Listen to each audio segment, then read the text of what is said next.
So I couldn't find the little brass fitting that goes way down inside there, and it turns out it was rattling around. So way down in there is a brass fitting on the bottom.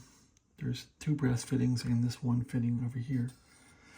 This has a groove because the gear has to go through there, as I learned later, because I had it in backwards. Well, I lost probably an hour because I had to put this brass fitting in way down there. And then you can't get this dial to line up correctly. It scrapes the back, so I had to put in 2 little washers behind there. You can see them, so yeah, you can see little washers I had to put on to give this dial about half a millimeter extension out. And now you want to line this thing up so that when you turn it with the capacitor meshed, it's pretty much on low end of the band, and then when you go to the high end of the band, you want to see it pretty much there. So that's unmeshed, and meshed should be the lower end of the band, and that's about the best I can do with this thing now.